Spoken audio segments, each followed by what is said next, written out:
प्यारे बच्चों, हम कक्षा 10वीं गणित का अध्याय 3 से द्विघात समीकरण के अंतर्गत एक प्रश्न का हम चयन किए हैं। ये महत्वपूर्ण प्रश्न है, देखेंगे। दिया गया है द्विघात समीकरण, जिसको आप वर्ग समीकरण भी कहा जाता है। दिया गया है, इसमें के का मान ज्ञात करना है और वर्ग समीकरण यानी कि द्विघात समीकरण के शर्त दिया गया मूल बराबर है या समान है। तो सबसे पहले आप लिखेंगे दिया गया, क्या दिया गया, ये वर्ग समीकरण, इसी को आप लिख लीजिएगा। इसकी तुलना हम पढ़ चुके हैं, मानक रूप होता है वर्ग समीकरण का। मानक रूप क्या होता है, a x square plus b x plus c is equal to 0। यानी इससे आप क्या करेंगे, तुलना करेंगे। इससे आप तुलना दिए गए वर्ग समीकरण से करेंगे, जिससे हमें ए बी सी का मान प्राप्त होगा।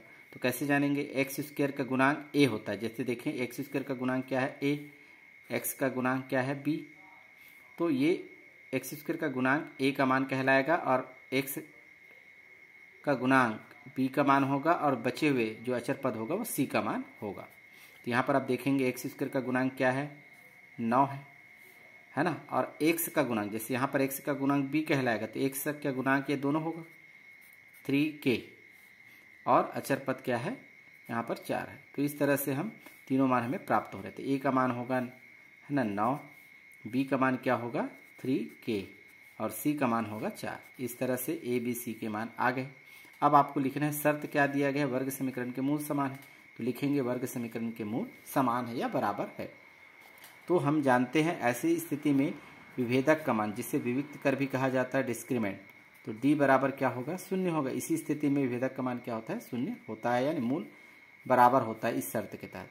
तो विभेदक का सूत्र क्या होता है, डी के स्थान पर फार्मूला मालूम है, बी स्क्वायर माइनस 4ac बराबर 0। तो हम सभी मान रखेंगे यहाँ पर। तो देखते हैं, बी का मान पहले रखें। बी का मान क्या है 3k और इसका वर्ग है, तो यहाँ पर भी वर्ग लगा दीजिए, माइनस 4 का 4 इंटू गुना है सभी, ए का मान है 9 इंटू सी का मान है देखेंगे 4 इज इक्वल टू 0। आगे हम प्रोसेस करेंगे, 3 और k का स्क्वायर यानी 3 का भी वर्ग होगा और k का भी वर्ग, यानी 2 बार गुना होगा। तो 3 का वर्ग करेंगे तो 9 होगा, k का 2 बार गुना करेंगे k इंटू के, तो k स्क्वायर। कमज़ोर बच्चों के लिए आराम से इसे बताया जा रहा है ना। फिर माइनस 4, 9 और 4 का गुना करेंगे, है ना। तो 4 निया कितना होगा 36 और 36 का गुना 4 से करेंगे आप, तो आएगा 144 बराबर 0। आगे हम प्रोसेस करें, है ना।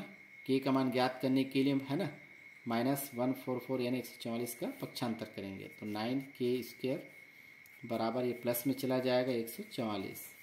तो के स्क्वायर है यहाँ पर, तो के स्क्वायर ही रखेंगे, 9 का पक्षांतर करेंगे, तो 144 बटे क्या हो जाएगा 9। अब इसे हम सरल कर सकते हैं, के स्क्वायर के बराबर है, तो ये हो जाएगा कम, 3 से कम हो सकता है, 3 तिया 9, 3 चौक 12, यहाँ 2 बचेगा और 4 मिलाएंगे तो 24 होगा। तो हम पढ़ रहे थे पहाड़ा 3 से, तो 3 अट्ठे 24। तो इसी प्रकार से हमारे पास क्या बच गया 48/3। इसे हम और भी कम कर सकते हैं, 3 एकम 3, 3 एकम 3 और 3 छक्के 18, यानी कि के स्क्वायर के बराबर आ गया 16। तो ये वर्ग में है, के का वर्ग, हमें केवल के का मान ज्ञात करना है। तो हम जानते हैं कि 16 भी किसी संख्या का वर्ग होता है। किसका होता है, 4 का वर्ग। तो 4 का वर्ग यानी प्लस और माइनस दोनों का वर्ग होता है 16। इसका अलग अलग गुना करेंगे तो 16 ही मिलेगा। तो हमें दिखाई दे रहा है के स्क्वायर के बराबर प्लस माइनस 4 का स्क्वायर। तो स्क्वायर वर्ग कट जाएगा, तो के का मान प्राप्त हो रहा है +4 और -4। इस तरह से लिख सकते हैं +4 और -4, यही आपका आंसर होगा। तो इस तरह से हम क्वेश्चन को सॉल्व कर सकते हैं। महत्वपूर्ण प्रश्न है, इसे ध्यान से देखें।